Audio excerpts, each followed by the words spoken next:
예, 안녕하세요. 주의도 한국대사관의 이지민 국세관입니다. 이렇게 만나 뵙게 돼서 모두 반갑습니다. 예, 귀중한 시간 내서 모두 모이신 만큼 이 모든 강사분들이 최대한 많은 정보를 전달드리고 싶어 하셔갖고 지금 시간이 조금씩 초과되고 있는 것 같은데요. 예, 저는 최대한 맞춰갖고 한번 끝내보도록 하겠습니다. 네, 오늘 저는 이 주재원이나 교민분들을 포함해서 외국에 거주하면서 한국에 납세할 의무가 있는 분들을 위해서 간단한 세금 상식을 한번 준비해 보았습니다.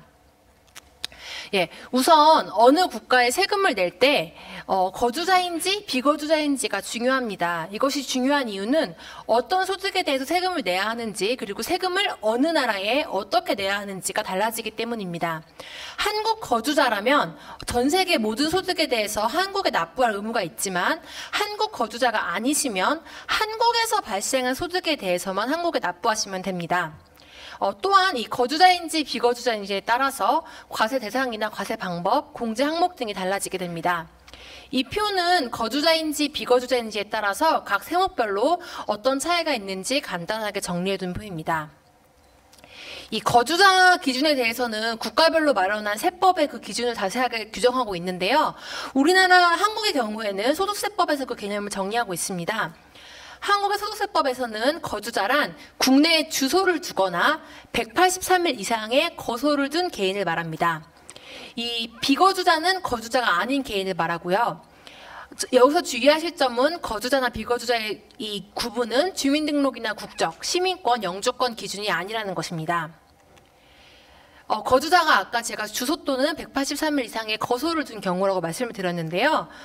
소득세법에 의하면 이 주소는 국내에서 생계를 같이 하는 가족 및 국내에 소재하는 자산의 유무 등 생활관계의 객관적 사실에 따라 판정한다라고 되어 있습니다. 거소는 이 주소지 외의 장소 중에 상당 기간에 걸쳐 거주하는 장소로서 주소와 같이 밀접한 일반적 생활관계가 형성되지 아니한 장소입니다. 자, 그럼 여기 계신 여러분들의 경우는 어떻게 될까요? 이게 개개인의 사정이 모두 다르기 때문에 이건 딱 이렇다라고 말하기 어려운 문제입니다. 왜 이 소득세법에 나온 요건에 따라 각자 판단하시면 되는데, 한국에 주소가 있거나 한국의 거소에서 183일 이상 있게 되면 한국 소득세법상 거주자가 되는 것이죠. 이 소득세법 집행 기준에 보면은 국내에 주소를 가진 것으로 간주하는 경우가 나와 있는데요. 183일 이상 국외에 거주할 것을 통상 필요로 하는 직업을 가지고 출국하거나 국외에서 직업을 가지고 183일 이상 계속해서 거주하는 때에도 이 국내의 가족 및 자산의 유무 등과 관련해서 생활의 근거가 국내, 한국에 있는 것으로 보는 경우에는 한국 거주자로 보고 있습니다.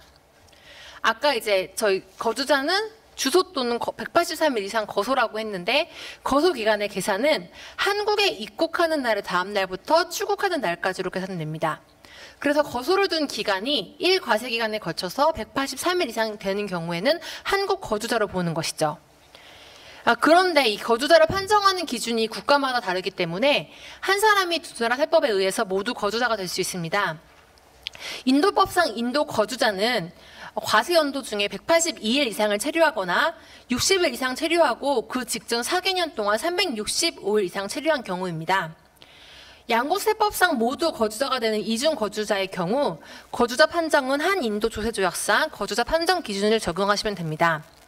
현재 조세조약상으로는 항구적 주거, 중대한 이해관계의 중심지, 일상적 거소, 국민, 상호합의 등을 순차적으로 적용해서 판단하게 되어 있습니다. 예를 들면 항구적 주거가 어느 나라인지 확인하고 항구적 주거로 판단이 안 된다면 그 다음엔 중대한 이해관계 중심지가 어디인지 보는 것이죠. 이게 거주자 판정이라고 하는 게 딱 정답이 정해져 있는 것이 아닌 사실관계에 의해서 종합적으로 판단해야 하는 것이다 보니 이 불복도 많이 발생하고 있습니다. 국가별로 과세권을 다투게 되는 상호합의까지 가는 경우는 지극히 드물고요. 그럼 여기 나오는 조세조약이란 무엇일까요? 이 조세조약이란 소득, 자본, 재산에 대해서 재산에 대해 조세 또는 조세 협력에 관하여 우리나라가 다른 나라와 체결한 모든 유형의 국제적 합의입니다. 한인도 조세조약은 1986년도에 발효되었고 전문이 개정된 조세조약이 2016년부터 발효됐습니다.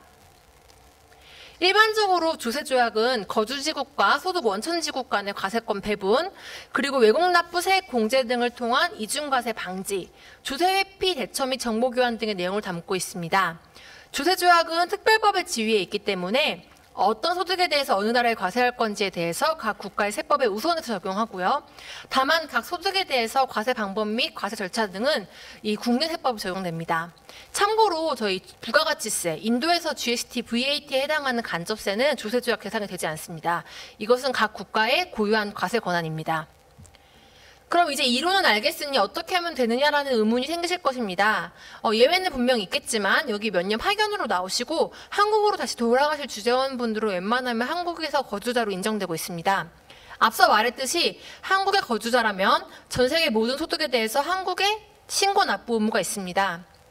인도에서 받은 근로소득의 경우에는 주세조약에 따라서 이 원천지국인 인도에 세금을 내면 그 세금에 대해서는 한국에서 세금 낼 때 외국납부 세액 공제를 받는 방식으로 세금을 빼주고 있습니다. 그래서 내가 지금 근로소득만 있다 하시는 분들은 사실 세금 이슈가 거의 없습니다. 이 문제는 과세되는 다른 종합소득이 있으신 분들입니다. 예를 들면 지금 한국에서 받고 있는 상가 임대소득이나 주택 임대소득 같은 경우가 있으신 분들입니다. 또한 인도에서 받는 금융소득도 신고 대상입니다. 근로소득 외에 일시적으로 받은 기타 소득이 있다면 이것도 신고하셔야 합니다. 그래서 여러분들이 한국 거주자에 해당한다고 하시면 이 종합소득에 있는 한국 거주자인 납세자는 매년 5월 31일까지 종합소득세를 국세청 홈택스를 통해 신고하고 납부하실 수 있습니다. 그런데 여기서 본인이 사업하시는 등의 이유로 여기 지금 장기간 인도에 정착하러 가족과 함께 오신 교민분들은 한국 거주자가 아닌 인도 거주자의 경우가 매우 높습니다. 이 경우에는 한국에서는 한국 내 원천소득, 즉 한국에서 발생하는 소득에 대해서만 신고하시면 됩니다. 이 한국 세법상 비거주자의 국내 원천소득의 종류는 여기 표에 나열되어 있고 아까 말씀드린 한인도 주세조약에 의거해서 한국에 세금을 내시면 됩니다. 그리고 인도에 소득세 신고하실 때 한국 발생 소득까지 모두 더해서 신고하시고 한국에 낸 세금은 공제받으시면 됩니다. 네, 이번에는 간단하게 증여세에 대해서 한번 알아보도록 하겠습니다. 한국 세법 기준의 설명입니다. 증여세는 증여를 받는 사람이 납부해야 하는데요. 증여를 받는 사람이 거주자인지 비거주자인지에 따라서 납세 의무가 달라집니다.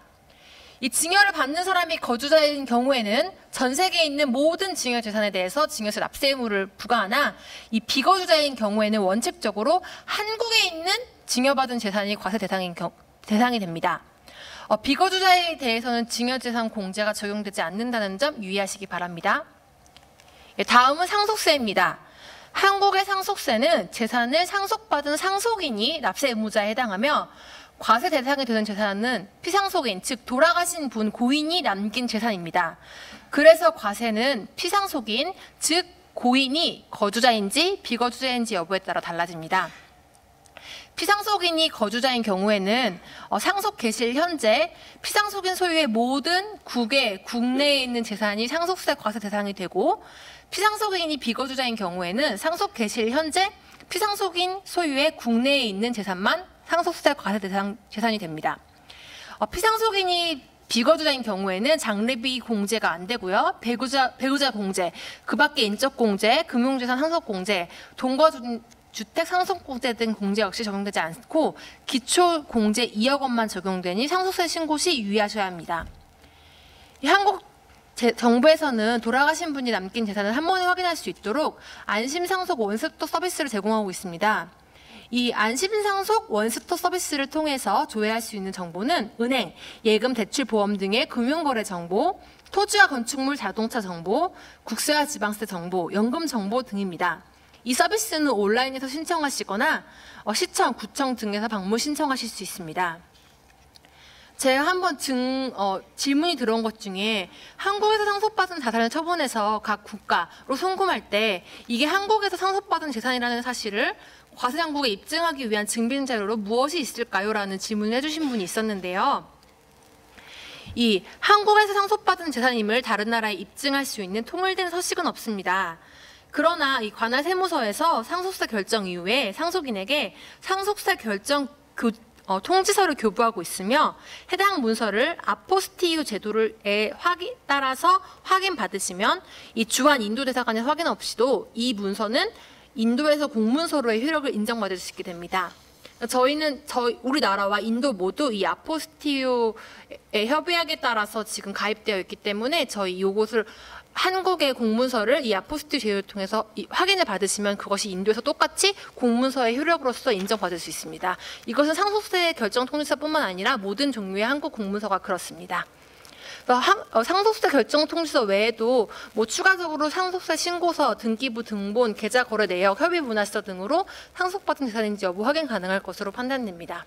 여기서 저한테 또 질문을 하신 분들이 인도에서 제가 받은 소득을 한국에 송금을 하고 싶은데 이 부분에 대해서 또 한국 국세청에서 과세를 하지 않나요? 라는 질문하신 분이 있는데요. 이 인도 거주자이신 경우에 인도에서 받은 번 소득에 대해서 근로소득이나 상업소득을 내시면은 그 세금에 대해서 한국 국세청에서 또 이제 과세할 그럴 이유가 없으니 안심하시고 송금하셔도 됩니다. 다만 이게 큰 금액 송금하실 때는 그 관련 서류 같은 게 국가에서 이렇게 송금하실 때 관련 서류가 있는데요. 그 부분 확인하셔가지고 지정 외국한 거래은행에서 이렇게 송금하시면 그 부분에 대해서 과세가 되거나 그런 문제 없으니 걱정하지 않으셔도 됩니다. 참고로 현재 우리나라에서 사용하고 있는 용어인 이 재외국민과 재동포에 대해서 간략하게 설명드리겠습니다. 저희 요즘 보니까 이 730여만 명의 재동포분들을 위해서 재동포청 신설이 추진 중이라고 하고 있는데 이건 모두 알고 계시고 있죠. 재외국민의 경우 저희 재외국민 등록법 제2조에서 그 정의가 되어 있는데요. 외국의 일정한 지역에 계속해서 90일 이상 거주하거나 체류할 의사를 가지고 그 지역에 체류하는 대한민국 국민을 재외국민으로 합니다. 그래서 우리 국적을 가진 영주권자나 일반 체류자, 유학생들이 모두 재외국민에 해당됩니다. 재외동포는 현재 재외동포의 출입국과 법적 지위에 관한 법률 2조에서 정의되고 있는데요. 재외국민과 그리고 외국 국적을 가진 동포분들을 모두 포함해서 재외동포라고 칭하고 있습니다. 그래서 저희 법이나 이런 규정 같은 걸 볼 때 이 재외국민이나 재외동포를 사용을 하고 있는데 그때 내가 여기에 해당한다라고 볼 수 있고 재외동포가 재외국민을 포함한 좀 더 넓은 범위의 용어입니다. 이 마지막으로 참고하실 사이트 몇 가지 알려드리겠습니다. 저희 국세청 홈페이지에 납세자를 위한 다양한 정보가 올라와 있는데요. 여기 해외 납세자가 알아야 될 세금 상식 책자나 이 브로셔 같은 경우 다운로드해서 보실 수 있습니다. 국세 법령 정보 시스템에는 이 세무 관련해서 법령과 예규, 그다음에 심사 심판 결정 내 판례 훈령 서식 등 국세 관련 정보를 망라하여 수록하고 있고 한인도 조세 조약도 확인하실 수 있습니다. 세법에 관한 궁금한 게 있을 경우에는 국세청에서 국세상담센터를 통해 납세자에게 이 궁금증을 해소하고 있는데요. 저에게 연락하시는 게 아마 가장 빠를 것입니다. 저도 아까 말씀하신 대로 지금 혹시 저의 명함이 없으신 분도 있다. 브레이크 시간이나 네트워킹 시간을 통해서 제가 명함을 나눠드리겠습니다. 그리고 저희 국세청에서 해외 납세자를 위한 세금 상식이라는 이름으로 이 시리즈를 제작해서 유튜브에 작년, 재작년에 업로드했는데요. 여기 보시면 거주자, 비거주자, 그 다음에 납세 의무, 부동산 양도소득세, 주택임대소득세, 상속세, 증여세 등등을 자세하게 설명하고 있으니 한번 참고해 보시면 되겠습니다. 그럼 저희 발표는 여기에서 마치겠습니다. 감사합니다.